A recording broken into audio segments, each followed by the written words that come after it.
हमारी संस्कृति, हमारे संस्कार सदा रहें हमारे साथ। सब्सक्राइब करें तिलक। राम और लक्ष्मण परिणय सूत्र में बंधकर अयोध्या जाएं और भरत रिपुदमन कुंवारे रह जाएं, ये तो उचित नहीं। महाराज जनक के छोटे भ्राता संकाशा नरेश कुशध्वज की 2 कन्याएं हैं, मांडवी, श्रुतकीर्ति। हम इन दोनों सुकन्याओं का कुमार भरत और शत्रुघ्न के लिए वरण का प्रस्ताव रखते हैं। अपनी पुत्री मांडवी का कुमार भरत के लिए और अपनी छोटी पुत्री श्रुतकीर्ति का कुमार शत्रुघ्न के लिए कन्यादान अवश्य करेंगे।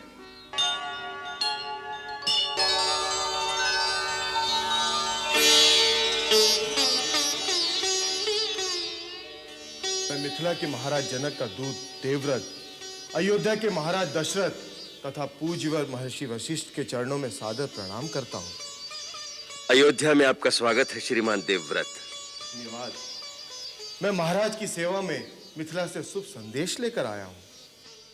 आपका संदेश कुमार भरत ने हमें सुना दिया है। अब आगे के लिए क्या आदेश है प्रभु? मेरे महाराज ने पूज्यवर विश्वामित्र के आदेश से आपकी सेवा में निवेदन किया है कि आप अपने उपाध्याय, कुल पुरोहित, बंधु बांधुओं के साथ बारात लेकर मिथिलापुरी में पधारने की कृपा करें।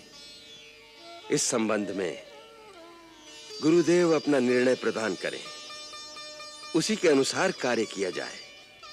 आर्य देवव्रत, अयोध्यापति की ओर से महाराज जनक की सेवा में निवेदन करिए कि हमें आपका निमंत्रण स्वीकार है।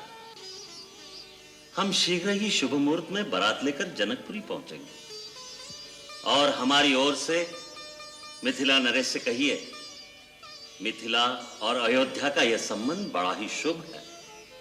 इस संबंध के द्वारा आर्यावर्त की 2 महान शक्तियों का मिलन होगा।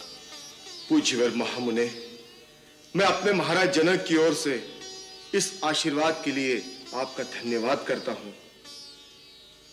महाराज, मुझे जनकपुरी जाने की आज्ञा प्रदान करें, जिससे मैं आपके आने का शुभ समाचार अपने महाराज तक शीघ्र पहुंचा सकूं। आपको हमारी ओर से अनुमति है आर्य देवव्रत। वहां जाकर हमारे दोनों बालकों को हमारा स्नेह संदेश, हमारी शुभ आशीष देना। मेरे राम से कहना, तुम्हारे बिना तुम्हारे पिता उसी प्रकार जी रहे हैं जैसे स्वाति की प्रतीक्षा में चातक जीता है। श्री राम और लक्ष्मण को बालक कहना आपका अधिकार है महाराज, परंतु सारे संसार के लिए वे दोनों पराक्रम और वीरता का अवतार हैं। ऐसे दिव्य और यशस्वी पुत्रों का पिता होने का सौभाग्य तो देवताओं के लिए भी दुर्लभ है। आप जैसे भाग्यशाली के दर्शनों से मैं धन्य हो गया। बहुत सुंदर वार्तालाप कर लेते हो देवव्रत। तुम हमारे पुत्रों का शुभ समाचार लाए हो, इसलिए हमारी ओर से भेंट स्वीकार करो।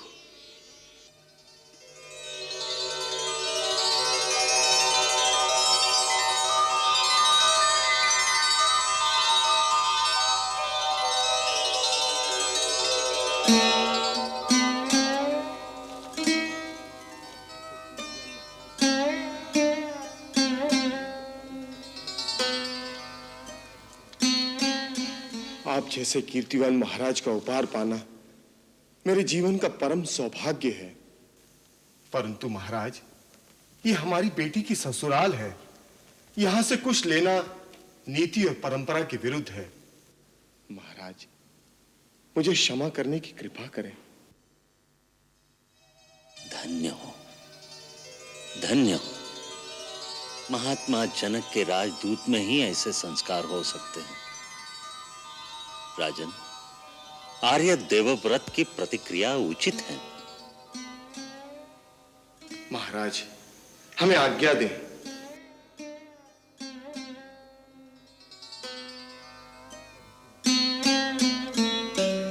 अब गुरुदेव आज्ञा दें, उसी प्रकार कार्यक्रम निर्धारित किया जाए। राजन, सुंदर संजोग बन रहा है।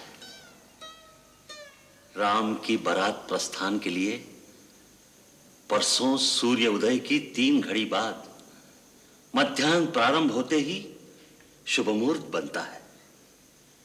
गौरी गणेश मनाकर प्रस्थान हो। कुमार भरत, वत्स रिपुदमन, गुरुदेव वशिष्ठ जी और हमारी ओर से श्रद्धेय श्री वामदेव जावाली, श्री कश्यप जी आदि महात्माओं को सविनय निमंत्रण दो। समस्त मंत्रीगण, सामंतगण और सारे नगर में न्योते का श्रीफल फिरवाकर सबको हमारा निवेदन सुना दो। नगर भर को राम की बारात में चलने का निमंत्रण दे दो और सेनापति से चातुरंगिणी सेना तैयार करने को कह दिया जाए। जो आज्ञा तात। समय कम है, तैयारी बहुत करनी है। तुरंत तत्परता पूर्वक कार्य करना होगा कुमार भरत। आप निश्चिंत रहें गुरुदेव।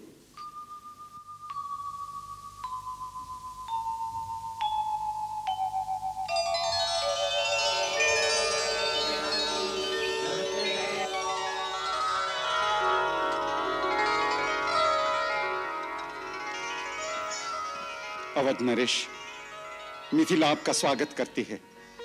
मेरे बड़े भाग्य हैं कि आपकी चरण रज से मिथिला पावन हो गई। मिथिलेश्वर, आपकी आज्ञा हुई और हम आपके प्रेम की डोर में बंधे चले आए। इतनी प्रतिष्ठा, इतना सौभाग्य प्राप्त होगा मुझे, ये तो मैंने सपने में भी नहीं सोचा था। रघुकुल के साथ संबंध होने से मेरे वंश की प्रतिष्ठा भी बढ़ गई। कैसी बात करते हैं विदेहराज? इस संसार में किसका किसके साथ संबंध होगा, इसका निर्णय केवल विधाता के हाथ में होता है। वही शुभ समय आने पर इन कड़ियों को जोड़ देता है। उन्हीं परमेश्वर की इच्छा से आज अयोध्या और मिथिला दोनों बराबर के संबंधी हो गए हैं। नहीं महर्षि, बराबरी के नहीं। मैं तो कन्या का पिता हूं, आपका दास हूं। मेरी और आपकी बराबरी कैसे? आपने ठीक कहा महाराजा जनक, हमारी आपकी बराबरी कैसे हो सकती है? आज आप दाता हैं और मैं एक याचक, एक भिखारी जो आपके द्वार पर आपकी कन्या का दान मांगने आया है।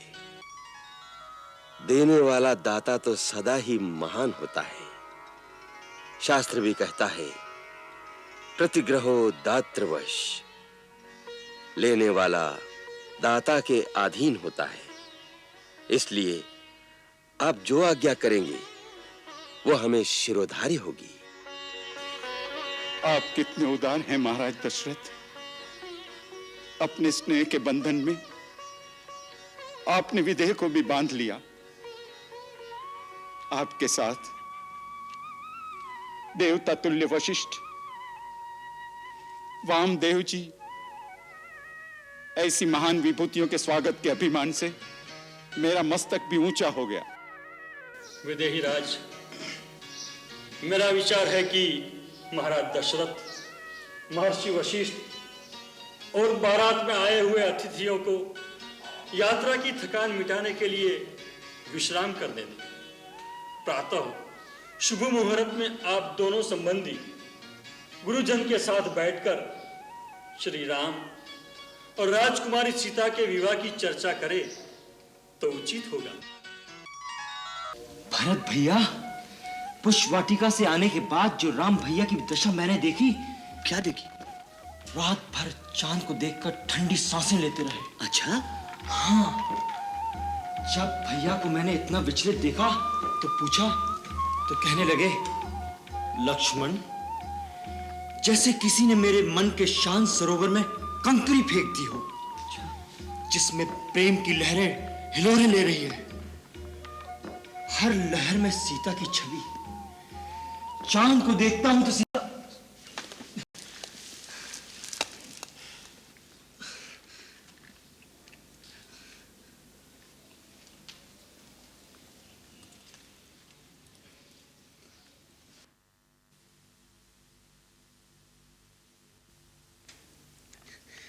राम भैया, मैं भरत भैया को बता रहा था कि भाभी के पहले दर्शन कैसे हुए।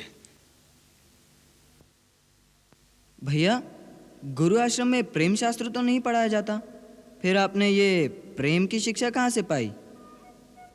उसी प्रकृति से शत्रुघ्न, जिसने मां को बालक से, भाई को भाई से और सागर की लहरों को चंद्रमा से प्रेम करना सिखाया।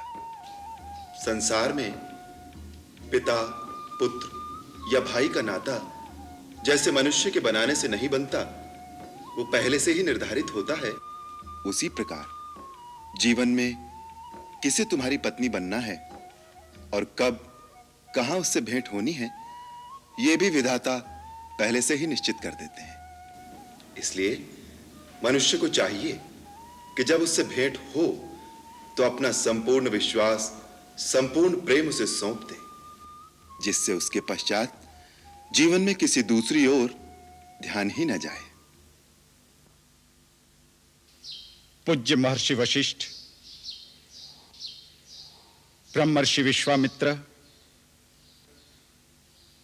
महाराजा दशरथ, इस सभा में हम आपका स्वागत करते हैं। अब हमारे कुल गुरु मान्यवर शतानंद जी इस सभा में उपस्थित गुरुजनों के सम्मुख विवाह का प्रस्ताव रखें।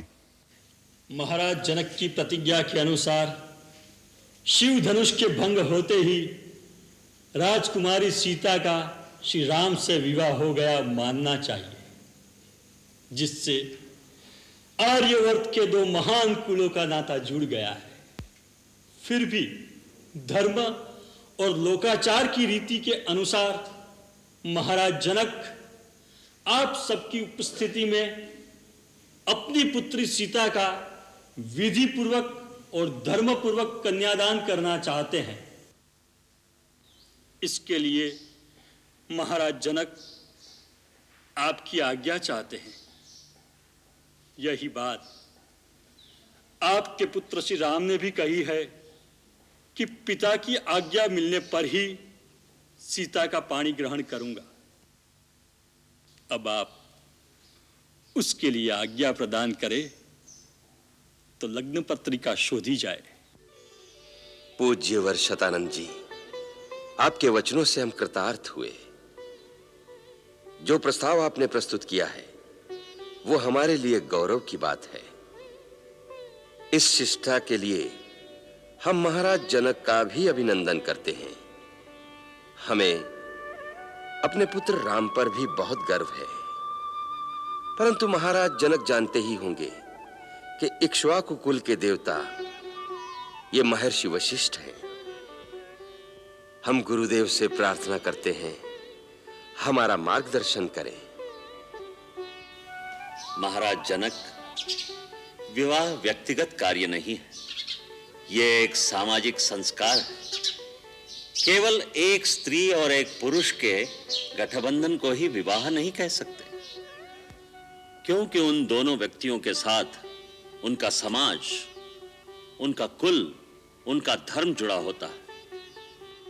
विवाह का अर्थ है दो कुलों का, उनके आचार विचार का, उनकी संस्कृति का संगम। इसलिए आपसे आपकी पुत्री का हाथ मांगने से पहले हमारे लिए आवश्यक है कि अपने महाराज दशरथ की कुल परंपरा का परिचय दें और आपको विश्वास दिलाएं कि राजकुमार राम आपकी पुत्री के सर्वथा योग्य हैं। महाराज दिलीप के सुपुत्र भगीरथ ने देवलोक से गंगा को पृथ्वी पर लाकर इस आर्य भूमि पर जो उपकार किया है वो युग युगांतर तक उन्हें अमर बनाए रखेगा। फिर इस कुल में रघु हुए, जिनके नाम से यह रघुकुल कहलाता है। फिर भक्त शिरोमणि अम्बरीश और उनके प्रपौत्र महाराज अज हुए। महाराज अज के सुपुत्र महाराज दशरथ हुए। ऐसे यशस्वी कुल में उत्पन्न आर्य कुमार राम और लक्ष्मण के लिए मैं आपकी दोनों पुत्रियों सीता और उर्मिला को वरण करता हूं। मुनिवर, आपके उदार वचनों से मैं धन्य हो गया। मैं बड़ी विनम्रता के साथ अपनी सीता को श्री राम के लिए और अपनी छोटी पुत्री उर्मिला को आर्य कुमार श्री लक्ष्मण के लिए रघुकुल की कुलवधुओं के रूप में समर्पित करता हूं। महाराज दशरथ, विदेहराज जनक, इस आनंद मंगलमय प्रकरण का पूर्ण पटाक्षेप अभी नहीं हुआ।